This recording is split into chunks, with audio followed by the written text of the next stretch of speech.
The Once and Future Fable number 4 by Z.V. Moshowitz, June 24, 2026. It does look good, actually.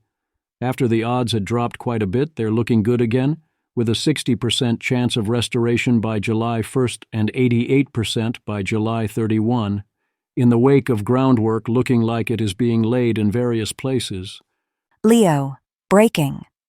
Claude Code v2.1.190 introduces several string changes that hint at preparations for a Fable 5 return, with it being permanently included in subscriptions with weekly usage.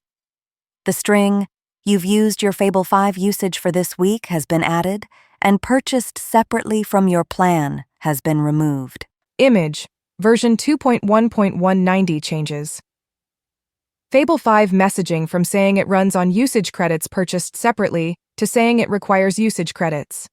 It also removes language that Fable 5 was only included for a limited time and adds messages about reaching a Fable 5 limit, using included weekly Fable 5 usage, and running a usage credits command to keep using it. Leo, update.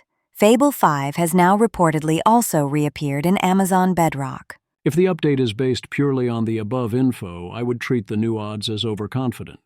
These moves seem reasonable to make even if you have no confidence in the restoration, in order to be ready if that moment arrives. This also suggests a potential permanent quota for Fable for subscribers. Even a modest amount is a big game here, since even a modest allocation means you can use it for non-coding tasks or minor coding tasks within the subscription. With that on the horizon, it seems time to update our understanding of what has happened and is otherwise likely to happen, and how to think about all this. A rather terrible policy. Even if access is restored in the coming week as expected, this was a fiasco. Dean Ball and I both invite you to imagine this situation in reverse. Dean W. Ball. I invite you to imagine what various commentators and industry actors would have said if President Kamala Harris had export-controlled Grok indefinitely and for no disclosed reason. The chosen implementation was such a train wreck that not only did we piss off our allies and call into question the reliability of the entire American AI stack, we also caused the NSA to lose access to Mythos. Hopefully, no one reading this thinks the new AI executive order is meaningfully voluntary. Jessica Tillotman illustrates that federal procurement is one set of ways they will be imposing the new licensing mandate, with the rules flowing down to subcontractors. It's actually a lot less voluntary than that because the government will lean on you as needed, as it is currently leaning on lone holdout Meta. Andrew Curran. The Trump administration is pressuring Meta to agree to submit its models to the government for voluntary review. Meta is now the only holdout, as OpenAI, Anthropic, Google, xAI, and Microsoft have all agreed to these terms. Reporting by the NYT. Meta says they are working through the details and hope to sign an agreement soon, as per Meta spokesperson Francis Brennan. The people have spoken, so say we, almost all. Image. Alex Tabarrok asked, should Fable be reinstated immediately? With 92.9% voting yes and 7.1% voting no, it is too dangerous. The poll had 308 votes with 17 hours left, and the post showed 2,585 views. The good news is these decisions are not up to a public vote, either of Twitter or otherwise. The public does not understand these issues. The public has no idea what it is talking about, and its decisions will be mostly uncorrelated with the right answer. Thank you. Next. The public does not get to use Fable 5 until further notice. That does not mean the labs are going to stop developing more capable AI models. Andrew Curran. A new, more capable version of Mythos has emerged from training. I don't know whether it will be called Mythos 5.1 or Mythos 6, or if Anthropic will keep it internal to accelerate further development. But it has arrived. Stopping models like Fable 5 or Mythos 5 from being served to the public does nothing to slow down development. In fact, it probably speeds it up slightly by freeing up resources. There are also no rules preventing the labs from continuing to advance capabilities while any current model is under embargo, or from keeping progress quiet until they choose to release it. None of them can afford to pause or slow down. We need only look at how capable GLM 5.2 is as proof of this. To protect their business models, The frontier labs must continually train increasingly capable systems to stay ahead of open source and each other. The current continues to rage beneath the ice, and we continue to race toward our destination. Back source? Andrew Curran, me. Vil, so you made it up? Andrew Curran, no. Andrew Curran. Original Mythos finished training February 7th. They have had plenty of time. There was a brief period where Anthropic will have been somewhat slowed down by inability to use Mythos 5 internally, to train the next Mythos, forcing it to fall back on worse models. That period may already be over. I don't think Curran would make this up without a source, but even if he claimed it purely on priors, those priors are not going to be that far off. And if trying to release their best model gets it potentially restricted, Anthropic or OpenAI might well decide to keep it internal, which is where the biggest risks are. See this Law 360 report, Anthropic Export Controls, Stir Fear of Unforeseen Sanctions. It is impossible to reliably predict how the U.S. government will react going forward. Inability to deploy or uncertainty and delays around deployment do modestly reduce the business case for pushing development, but not enough that you wouldn't push maximally hard.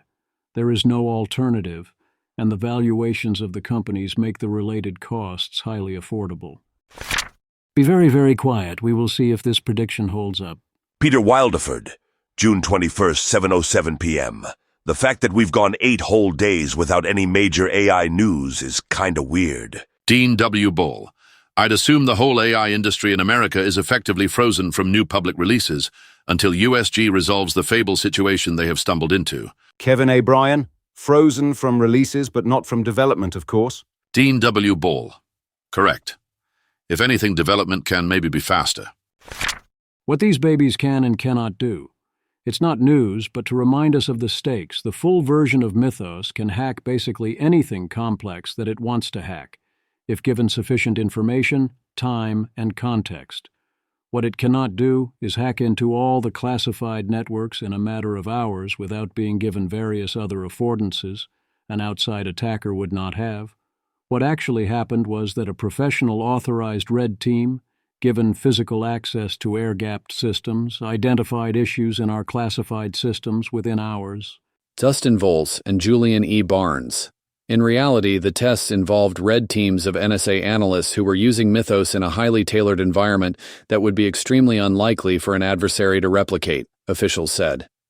The red teams began their tests within classified NSA systems designed to be accessible only from certain computers and completely cut off from the broader internet. To be clear, this was still impressive and exceeded expectations. Mythos is the real deal. Dustin Volz and Julian E. Barnes. The controlled tests proved impressive even within the halls of the NSA, a secretive fortress outside Washington that specializes in developing digital espionage techniques against foreign adversaries and protecting U.S. networks from cyber attacks. Still, even though the NSA did not experience the doomsday scenario some had feared, analysts at the spy agency were stunned by how capable Mythos appeared to be in controlled test settings, which exceeded already lofty expectations. A series of misunderstandings created quite the pull quote that Mythos broke into almost all NSA classified systems in hours. Mythos provided a lot of uplift, and that first result is still a big deal. But let's not get carried away, as some did, including inside the government. Bull theory.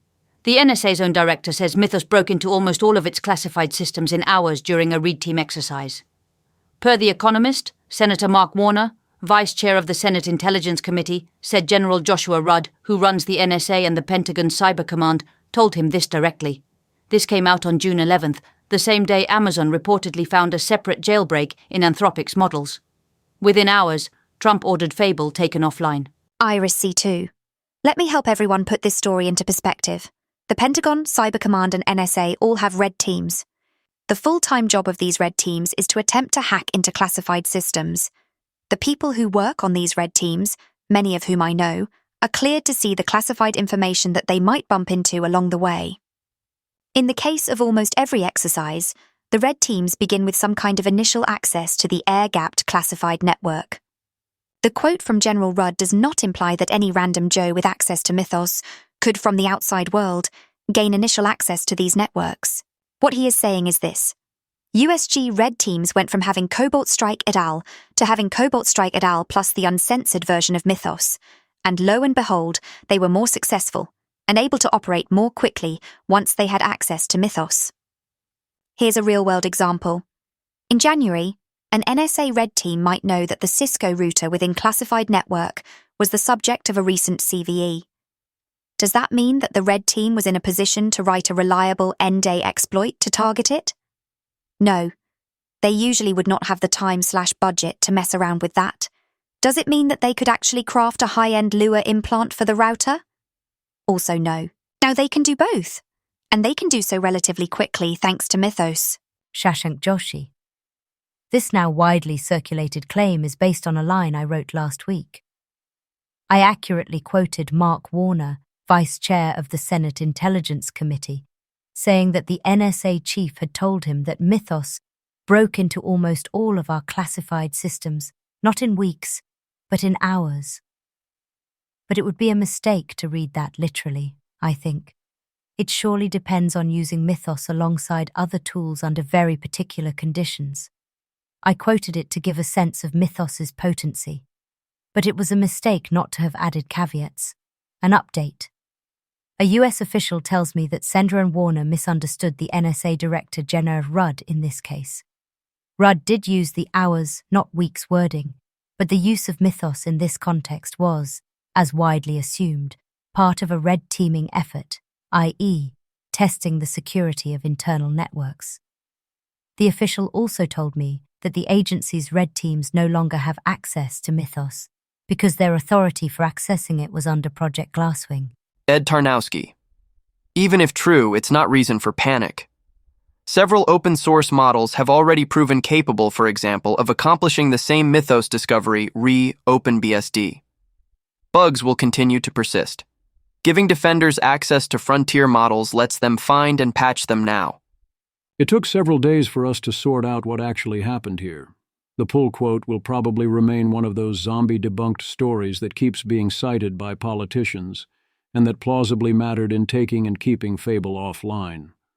Bull theory unfortunately also repeats several other misconceptions, including the idea that Anthropic took Fable offline instead of cutting off access to foreigners, when we have explicit confirmation from Besant that the point was to force the models offline.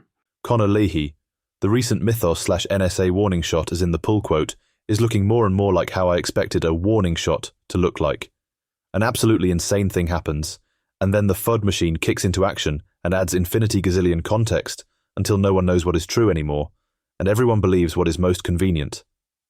This once again shows why the theory of change of we just wait for a warning shot and then everyone will suddenly be reasonable is flawed. We need to do a lot of work to make the situation legible and people reasonable. What's the worst that could happen? Tior taxes, a very tasty update package from Zvi. And yes, they're beginning to understand. This is the whole damn point of superhuman hackers, to close the whole topic of hacking for good. I have never understood the theory that if everyone had the same sufficiently advanced superhuman AI hacker, that this would favor defense over offense, given the ability to concentrate firepower on a given target. Even ignoring the most code will still not be superhuman for a while issue. So I asked Twitter. Tior taxes and others pointed to formal verification.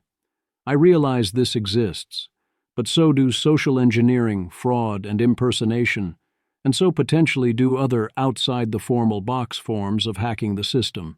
And formal verification of what matters for the larger system seems very hard and does not result in efficient code. Tior taxes. This is indeed a very serious cue. Yes, I believe that, because formal verification exists. This is a bit different from vulnerability search, but the proof of concept is a general-purpose 10T LLM that tops Matharena anyway. Fable or Fable Plus could write unbreakable software. Securing even all web-exposed software is a superhuman task, obviously. But the main issue is labor cost. The endgame is that the weakest link in the attacked system is post-quantum cryptography, and you'd need to disprove contemporary mathematics to get anywhere. Glasswing isn't that BTW. Glasswing exists to make sure the US isn't brought low by GLM 5.4 putting ransomware in every MRI scanner and iPhone. The current ecosystem is flimsy trash. For how we even begin getting to that, read the Great Refactor from IFP in 2025. Entirely useless. Non-superhuman coders have already written software they were unable to break with 100x effort, widely used cryptographic systems. So evidently possible in general. Singular vessel. This is clearly doable for simple code, right? The question is just how the effort required scales with the complexity of the code. Nondescript transfer, yes, definitely. It's kind of like chess. A win is you taking advantage of the opponent's detour from perfect play, which is why you see more and more draws at higher levels. Security research is the same way, except the defender wins draws. As capabilities improve, we'll approach an asymptote of secure code. Also, if you look at industry trends, code in general is far more secure than it used to be. AI will only accelerate this. But yeah, it all comes down to every hack is traced back to someone doing something dumb at some point and the hacker being the first one to catch it. As AI gets smarter and does dumb stuff less often, and there are more eyes on the code, from Defender running AI, you'll see fewer. A fun aspect of chess is that people mostly do about as many dumb things, no matter what level of play, from the perspective of that level of play. Because as you improve your play, more things count as dumb. In theory, perfect chess is possible, but we keep seeing the AIs get better beyond where I thought perfect play might be. My model of security is similar. My understanding is that if your code wants to do very well-defined simple things, meaningful formal verification is within reach. But many things are not so simple. You do distinctly have to avoid there being ransomware in every MRI scanner and iPhone. That sounds quite bad. Arthur Tellis, can you ting to your taxes? Yes, but I think there are ways to soften these trade-offs. For example, one could limit Fable's use for vuln research/security engineering to only software that it generates for a given user or can verify as belonging to a given user. This probably isn't a sustainable equilibrium, but it biases these systems' use toward hardening rather than vulnerability research in the short run. I do not think you could pull this off, but even if you did, it would be a horrendous pain in the ass, and would rule out use of Fable on a wide variety of the most valuable software projects. In general, though, I think that we are overrating the risk of this particular feature bug. If within the Glasswing construct, IT majors have ungated models, higher token budgets, and more legible/tacit context about any given codebase, they should be able to identify vulnerabilities faster than vulnerability researchers with Fable access. Moreover, KYC and classifier-driven observability of Fable used for security engineering/vulnerability research should act as at least modest barriers to entry for offensive researchers. The strongest argument here is data retention. Some amount of KYC plus classifier-driven observability as the real defense. As in, if Anthropic wants to figure out who is using a lot of Fable tokens for major cybersecurity-related operations, that is something they can definitely do, and they can associate it with your reputation. This is not foolproof. It does not fully fix the jailbreak, but it is part of a defense-in-depth series of obstacles that greatly raises the de facto difficulty, risks, and costs of offensive operations. Do enough of that, as I expect Anthropic did, and the balance of impact of Fable shifts so that you're safer with it released than not released. But the real point is that we're overrating the importance of zero-day exploitation in computer network operations, and the peril of computer network operations in general within the IT economy. The vast majority of cyber operations do not rely on zero-day exploitation, which can be mitigated against in general through effective monitoring, information domain separation, etc. The name of the game is effective exploitation. That requires a chain of exploitation.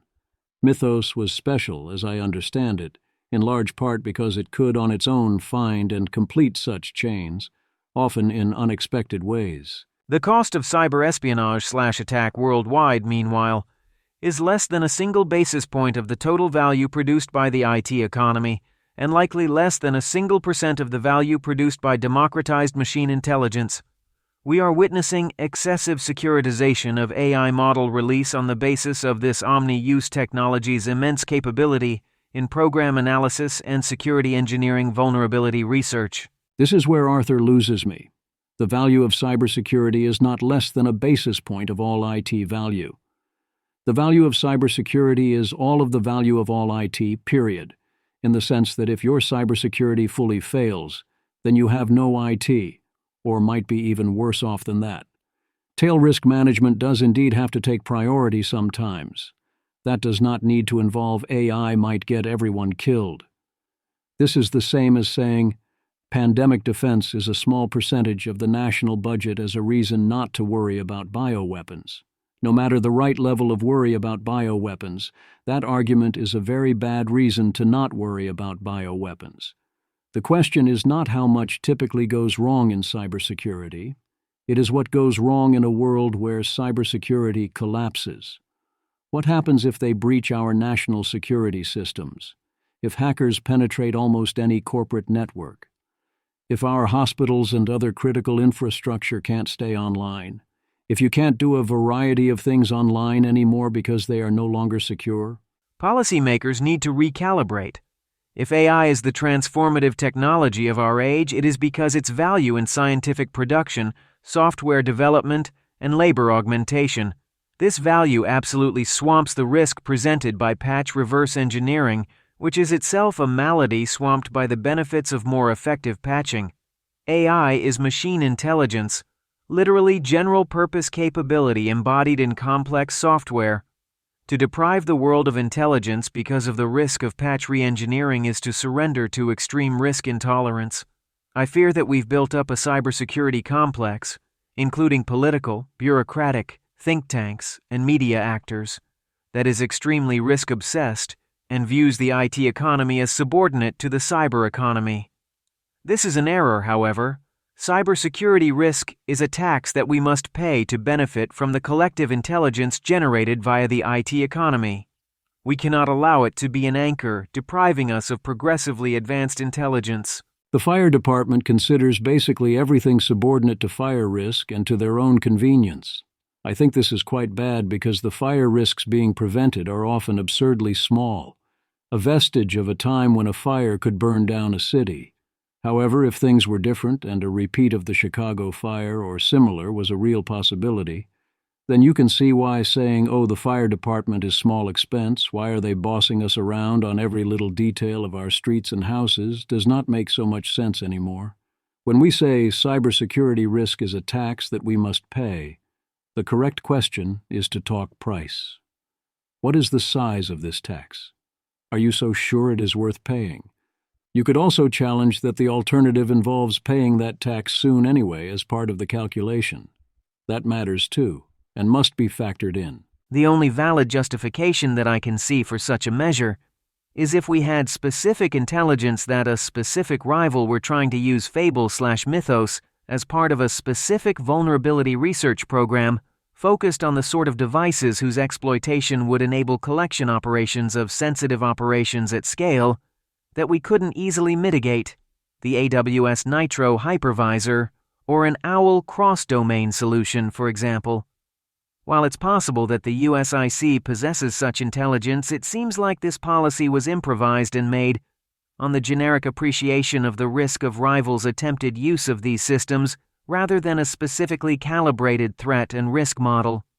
If such intelligence existed, it would presumably inform a more time-bound and focused mitigation regime rather than the export control policy that was promulgated last week. Yeah, that's not how catastrophic risks and existential risks work.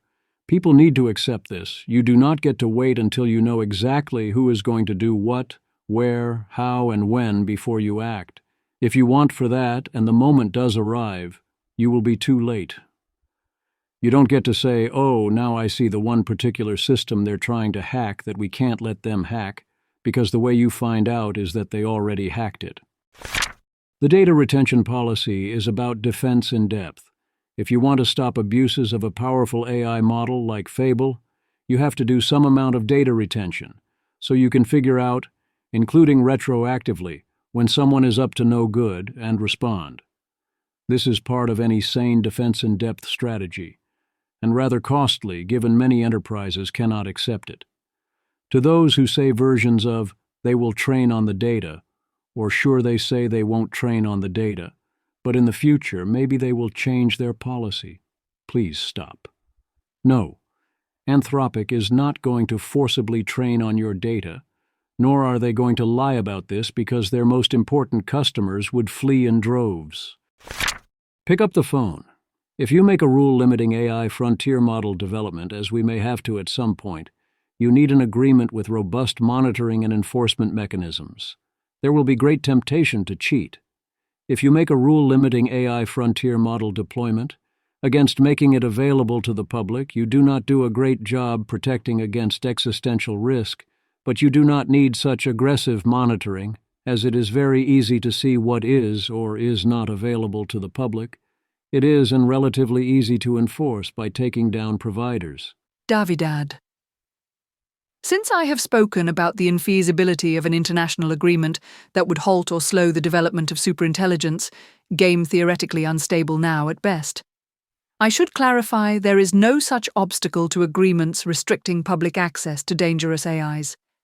This is because making an AI which meets some criteria publicly accessible is A. a trivially easy condition to monitor, and B.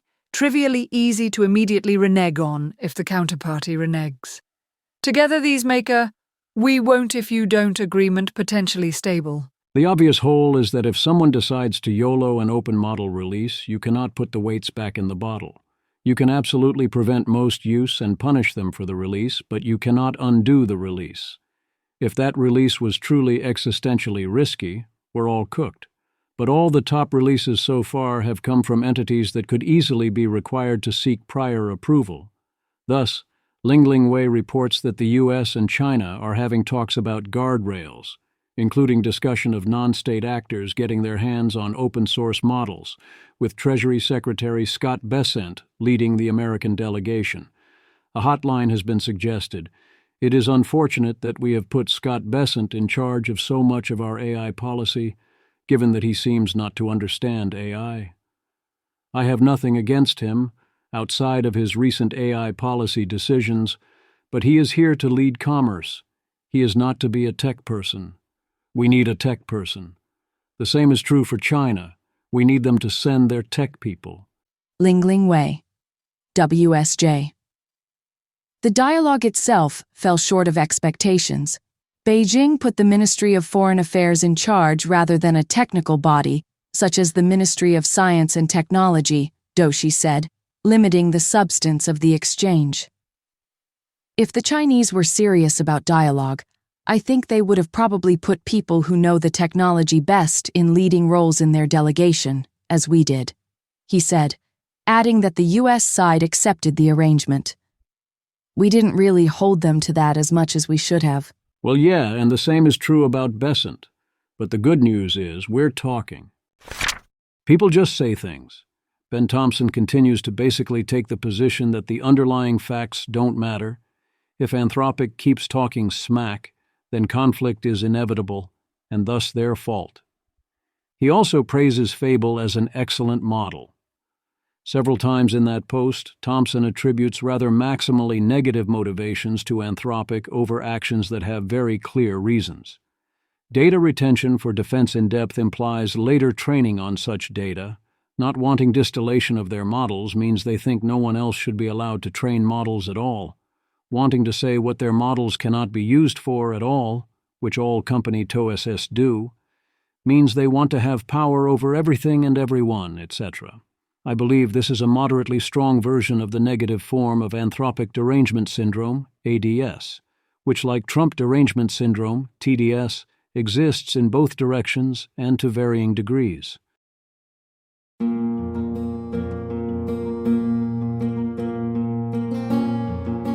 This has been an episode of the Don't Worry About the Vase podcast.